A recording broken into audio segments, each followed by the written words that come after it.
The WWF lives. The Alliance is out of business. And this invasion angle has come to a merciful end. Thank fuck for that. I'm John Renton with the Retro Review WWE Survivor Series 2001. And yes, after a mere 5 months after they started the invasion angle, they kicked it off a couple weeks before King of the Ring 2001. And it came to a close in Greensboro, North Carolina. A capacity of 23,000 people could fit in that entire arena, and they sold 10,142 tickets. So basically it was half. They put a curtain down the middle.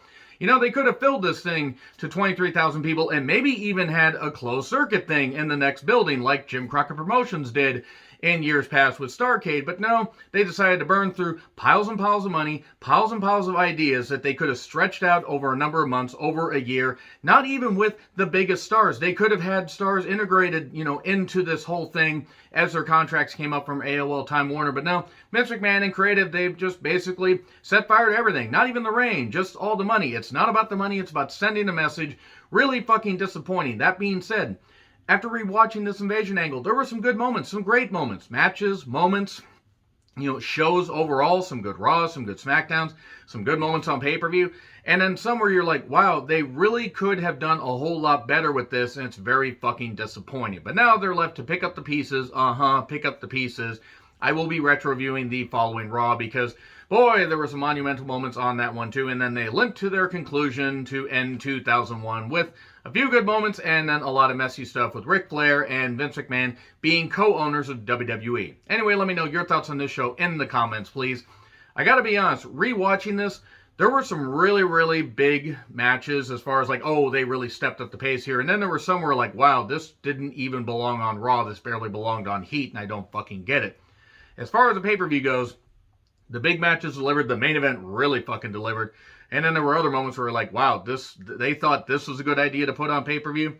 But anyway, winner takes all. And it's going to be so maddening to me. I may end up doing a couple countdowns. 10 great things about the last year of WCW and 10 great things about the invasion angle. But it's going to be a little bit difficult to come up with that stuff. That being said, I like a challenge, but I got to talk about this event. And the Heat match, by the way, was Lance Storm, Justin Credible, and Raven against Albert, Sky, Tuhati, and Spike Dudley. The Alliance won that. If you look at all the numbers and everything, technically, even with the winner-take-all match, WWF was kind of, plateauing right there as far as the whole numbers thing goes. But it is what it is. This isn't the Invasion pay-per-view. I don't even think this thing did the same amount of buy rates that the Invasion pay-per-view did. That did like 770,000 or something like that. This did around 450,000. And again, they could have filled out the Greensboro Memorial Coliseum or whatever the fuck name it was going by at this point, and then some. They decided not to because Vince McMahon decided to basically just pound WCW and ECW into the fucking mat. The talent was there to make something work, but they just didn't want to make them a comparable force. So the end is here. The game is over. Oh wait, the game is coming back very soon. Opening package with old clips and new clips. JR and Heyman on commentary. They did some terrific work tonight because they were just doing some really, really great sniping at each other. Because JR could get annoyed with Heyman, but if you think about it, going back to their WCW days, they did great stuff there. They did great stuff for a series of months when Heyman, before this whole invasion angle thing happened, they did great work calling Mania 7 or Mania X7 rather. In my personal, it would be weird if they were calling Mania 7. That would have been really, really odd given the status of them at the time. But calling Mania X7, I think they just did really, really good stuff. And they're really, really great commentary duo. They didn't get to do much after this, but it was still good. So Christian took on Al Snow for the European Championship. This was set up on Heat, and they thought this was a great way to open the pay-per-view. All due respect to Al Snow as a worker, but I didn't give a shit about him at this point. And Christian, he won with the Unprettier/kill switch in a few minutes. Whatever. So, let's go to Austin and Deborah arriving. Steph and Shane are there with Booker, Angle, and RVD. You smiled at Vince and everything. You haven't returned our phone calls. I'm with the Alliance. All this usual stuff and everything. Turns out Austin wasn't the mole in the Alliance. Gee, I wonder who was. Could it have been the person that joined a couple weeks before the pay-per-view for no goddamn reason? Why, yes it could. Obviously it was. Anybody that hasn't been hit in the head repeatedly, and even if you have half a brain, if you have half the brain that Sid does, you would still be able to figure this out. But Vince and Linda arrived, risk and concern, and Linda was keeping one eye on Vince and one eye on the hallway so she could walk straight, or at least as straight as Linda McMahon could possibly walk. So Shit happens. Cole interrupts for comments, and Vince says, well, they will win, and Regal says he doesn't believe that Vince actually has a mole in the alliance and everything, and that he wants the alliance on top, and he's gonna laugh when the alliance, once the alliance reigns supreme, because the British are known for beating Americans in every kind of possible war. Ho ho ho! Sorry to any of my British friends, we're kind of dicks about it, aren't we? So anyway, Regal took on Tajiri. The Buzzsaw wanted revenge for what Regal did to Tori when he was stretching Tori, and her, let's just say she nearly popped out. That was a really bad idea for him to do those moves when I'm like, okay, this could have been thought of a whole lot better, or thought through a whole lot better. So Tajiri's neck gets caught in the ropes, a la Cactus Jack, and then Regal's nose was busted, and we get a double underhook powerbomb for 3. And the Alliance is technically up 3-0 at this point if you count the heat match. Even if you don't, they're up 2-0. And then Regal sucks chance. We get a whole bunch, that during the match too. He did it to Tajiri again, and then Tori came down, and he came back down and did it to Tori. And the crowd was kind of muted, probably because even though this feud was well built on TV, all things considered for an undercard feud, nobody really cared. What they did care about was Edge defending the U.S. Championship against Tess's Intercontinental Championship, and it's a unification match because Mick Foley said there's too many belts. Boy, if only Mick Foley could come back to television now and get rid of all the belts on WWE programming. At least they picked up. By the way, before this, Tess wanted his muscles oiled up, and Stacey talked about oiling his muscles. Stop thinking about it, Zach. I know you're thinking about it. So, at least when things picked up, they picked up pretty well. And these guys took things seriously. 2 tall Canadian athletes, some really, really good chemistry here, all things considered. They'd had brief skirmishes before. Tess had cost Edge a match before. And then Edge had won the U.S. Championship a mere few days before this pay-per-view against Kurt Angle when Tess couldn't Tess was foiled a little bit doing his interference stuff. So now one-on-one. Could Tess outsmart Edge? No, he really couldn't. He did hit a spear at one point, which was pretty nice. We did get a nice pump handle slam for 2 and a spear for 2. But then we got the most devastating maneuver in all professional wrestling. Surprise roll-up, 1, 2, 3. Not the last time a roll-up was used on this night. My God, 20 years later, nothing has changed. So Steph tells Angle, if the Alliance loses, she'll have to become a regular person and wash her own car and clean her own toilets. And God, Stephanie, I feel so bad for you, you stupid twat. So Lita talks to Jeff. Matt's been acting weird. Have you noticed anything? And then Matt literally appears out of the Team WWF locker room a mere few seconds after that, as if waiting for a verbal cue. And then wait, you heard me? You heard you were talking about me being weird and everything? I heard you guys. Great job, Lita and Jeff. Maybe you should have stood, I don't know, a mere 10 feet away from the door. Maybe he wouldn't have heard you. All right, so they're going to have a steel cage match. That is, well, not Jeff and Lita, but Matt and Lita against the Dudleys. Stacy is there basically because she's going to help Nick Patrick get wood so the Dudleys can get wood inside the cage. Steel cage match it's a unification for the WWF and WCW Tag Team Championships. Pinfall or escape. Or, setting fire to the cage. No, that would actually be really weird. That would be only something that crazy people like Anita would try. So, can the Hardys, win in their home state? No. Can they win with their father in attendance? Also, no, because I just answered the first question saying no. And things picked up here. These teams always worked well together. I think this is the first televised steel cage match they had. They might have had some on house shows. I'm not privy to that information, basically because I don't give a shit, because there's too many things to remember on house shows, especially with how WWF, well, WWE now, but WWF at the time, by the way, once again plug the fact that my sister bought this shirt, found the logo on Google, and painted it, and my most treasured shirt, in all honesty. It's really fucking cool. So, Matt was bleeding. The big moves start, moves into the cage and off the ropes and stuff like that. They're doing some really, really good stuff. Stacy causes Nick Patrick to get wood, gets the key from him. Table gets slid in.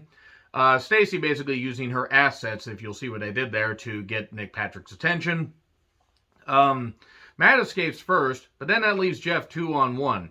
And Jeff can't escape. Devon's on the table, and Jeff says, well, I'm going to live for the moment, even though that's going to be Matt's future line. I'm going to do a swanton, and the table explodes, and he gets covered 1, 2, 3. So even though Matt escaped, and the Hardys technically, almost won, they didn't win. Matt was checking on Jeff Hardy, who was being stretchered out and taken to a local medical facility for bruised ribs and anal bleeding. What? Wow. So yeah, Jeff and Matt would end up splitting shortly after this for a few weeks after The Undertaker beat him up and everything, and then they would realize, hey, we should put the Hardys back together at least for a few more months and then do a draft because we need competition, and let's split the Hardys up because Jeff being on his own was a great idea in 2002. So, I mean, he's good now, but it wasn't a good idea for him to be on his own. So, WWE Live Tour plug. Foreshadowing? No. 5 shadowing. 5 head shadowing? No. Foley is at WWF New York. He wanted to be at the pay-per-view, but Vince said no. If the WWF does win, he will be there in, God, what the hell did they say it was going to be? I can't remember where they said it was going to be on the next night, but they're going to be there. They're going to be at the next live event. I can't remember if it was Charlotte or Oklahoma. They threw out a few cities. He is going to be there, and he is going to confront Vince. And this is when Foley would be written off of WWE TV for about 18 months. He would not appear. He was burned out, and it made more sense for him to leave. So then Scotty Tuati's preparing for his, entry into the Immunity Battle Royal. And Tess says, hey, you're in the Battle Royal, right? Yeah. And Scotty, trying to overpower Tess, which was his first mistake, because he did not unleash his worm upon the big Canadian man, he got beaten down and taken out. Tess takes his place.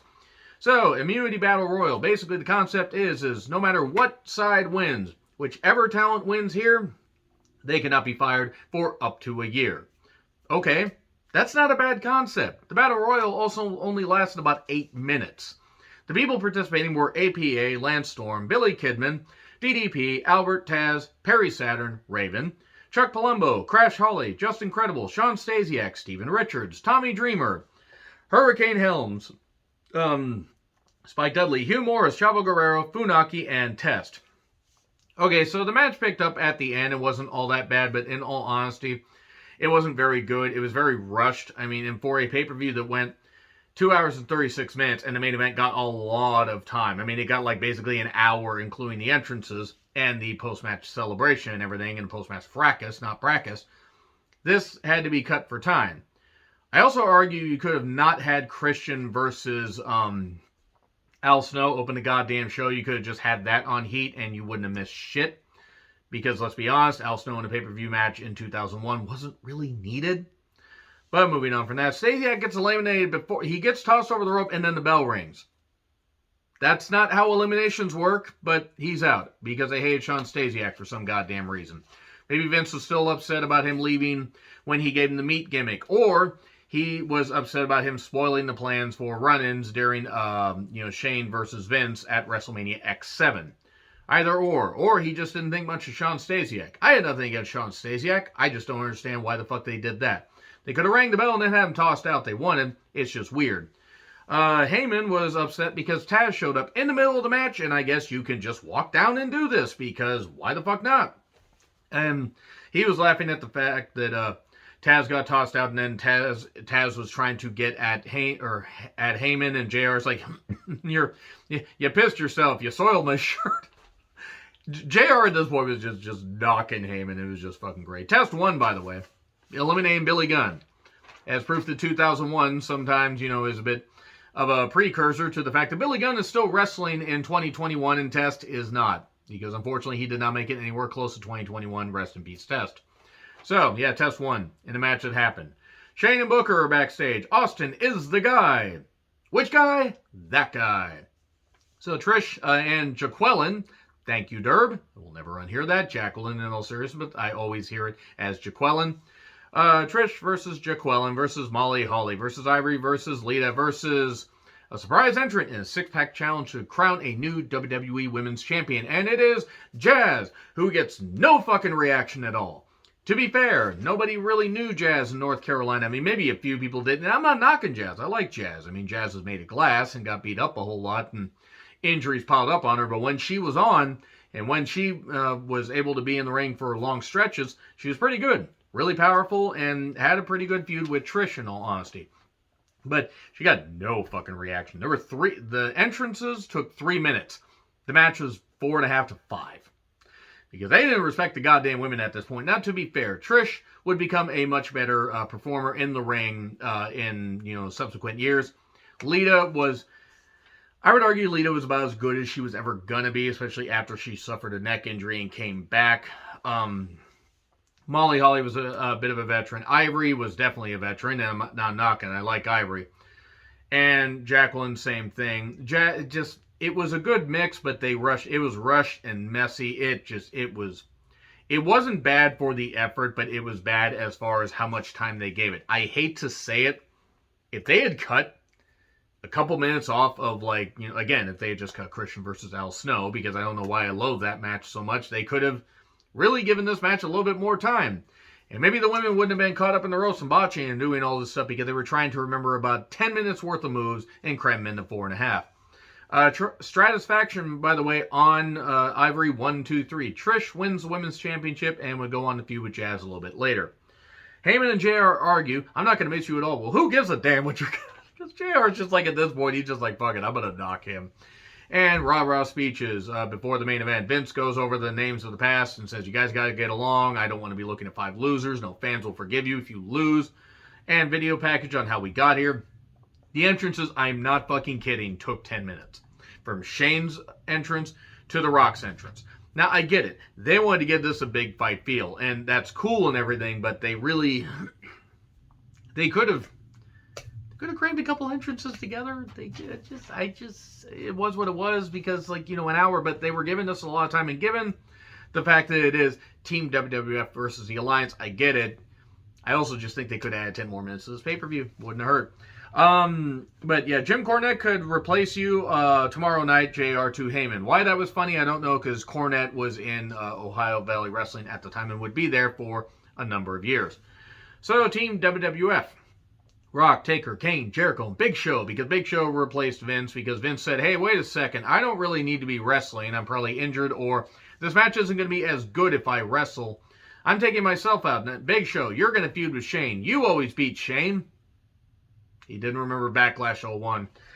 And Team Alliance, Austin, Angle, RVD, Booker, and Shane. I want you to think about that. Team Alliance, it's supposed to be WCW and ECW guys. 3 guys from WWF. Booker and RVD were the only ones, like one WCW, one ECW guy and everything, but Team Alliance. And it ends up coming down to 2 WWF guys, because why the fuck not? Because Vince McMahon didn't give a shit about creative at this point. That being said, despite the fact the invasion angle was a fucking dumpster fire and ridiculous and everything, and had good moments, but a lot of sloppiness and a lot of rush stuff, this was fucking terrific. Nearly 45 fucking minutes. Shane kept hitting and running. The crowd booed more and more because they wanted to see him get his comeuppance, which is a word I always laugh at, uppance. So, it took over 10 minutes for the first elimination. Big Show got tagged, laid out a few people, but then got hit with all the finishers. Every finisher in the world, I think even a concession stand worker and a janitor hit the finisher. He used them up! And then Perry Saturn appeared out of the ring. You're welcome. So then Big Show got eliminated after Shane hit a top rope elbow after everybody hit their finishers. And for 3, so down 5-4, Advantage Alliance. And then Shane got hit with a ton of finishers, including a choke slam, a tombstone, and a lion salt 1, 2, 3, 4-4 tie. So then we have Kane and RVD fighting, and we get a 5-star, but Kane's like, nope, I'm gonna do this. I'm gonna pull a future Chris Benoit. I kid. Except I don't, because that's what he did, and he burned hell for it, and is burning in hell for it, and should never go in the Hall of Fame. But we get a melee, and he hits a kick off the top. 1, 2, 3, Advantage Alliance 4-3. And then, Stunner to Taker after he basically kicks Booker away with a chair. Because Booker seemed to like trying to swing a chair at Undertaker, even though it rarely worked out. And yeah, the Stunner to Taker, 1, 2, 3. Angle ended up being pulled on top by Austin. So there you go. 4-2 Alliance. So it's down to Rock and Jericho. But can they get along? Because they haven't gotten along lately. Aha, but they do. Here's the trick. Of course they get along when everything's online. When all the marbles have been spilled out. And all those cliches. And whatever it is. Putting all your eggs, like the gynecologist or the fertility doctor, putting all the eggs in one basket. Why you would put eggs like that in one basket, I don't know. They're runny. They would leak through. Moving on. We get a roll up on Booker. 1, 2, 3. See, the most devastating maneuver wins it every time. 3-2 Alliance. Jericho and RVD, they tangle a bit. And then we get the breakdown, which was such a stupid move. I mean, the stroke was bad anyway. But at least Jarrett didn't do it with a full Nelson like this or try to do that. He did it where he would grab the guy's head and run down, and he would use his other hand to kind of, take care of it. Jericho's he was trying to do new moves, and it was fucking bad. I mean, it's not nearly as goofy as a Juice effect, but whatever. Still 20 minutes left, by the way. We're down to Angle and Austin on Team Alliance, and then Rock and Jericho on Team WWF. So, now it picks up. Jericho got targeted for a while because Rock got sent into the post by Austin, so boom, boom, boom. Rock got the hot tag, got the sharpshooter on Angle, that terrible sharpshooter, but Angle taps out. Now, why would Angle tap out? Yes, he'd been beat up a bit, but why would he tap out with everything on the line? Heyman's career being on the line. Ah-ha-ha, we find out later. Austin, his mouth got busted open. A lot of busted open stuff here. Not as bad as Regal's nose. It seemed to bleed no matter what. But it's down, but we get a roll up on Jericho 1, 2, 3. Now with 10 minutes left, down to Rock versus Austin. Just like WCW and WWF. Except Austin came over in 95, 96 from ECW. So yeah, definitely like the Alliance. Definitely like, nature intended it with the Monday Night Wars coming to a climactic close with two WWF guys. That being said, it's Rock Austin. How the fuck can you argue with that? They had a mini version of any match that they've ever had on pay-per-view. Brawling all over, dueling sharpshooters. The WWF title gets in the ring and to the ropes. Rock hits a stunner. And then the referee comes down, Nick Patrick, and shenanigans. He pulls out Earl Hebner and then almost gets rock bottom. Stunner to Austin rock bottom. And then he bumps Nick Patrick because of the slow count. Because Nick Patrick's never done a slow count. Goddamn Starrcade 1997. I will never forgive anybody for booking that shit like that.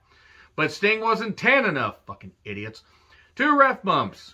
Stunner to Rock. Here's Kurt. He hits Austin with the belt. And then rock bottom 1, 2, 3. The WWF lives. The Alliance is out of business. And there you go. The invasion angle ends with Kurt Angle being the mole. And everybody saw that fucking coming. I don't fucking get it. Now on to Raw to see everything when they pick up the pieces. Pick up the pieces. The invasion angle is over. And all those piles of money they could have made were just burned to the goddamn ground. Burned to a fucking crisp like rain of fire. Anyway, agree, disagree with what I said, like, share, subscribe, Twitter handle in the description. I'm Charles Rickland. I'll see you soon.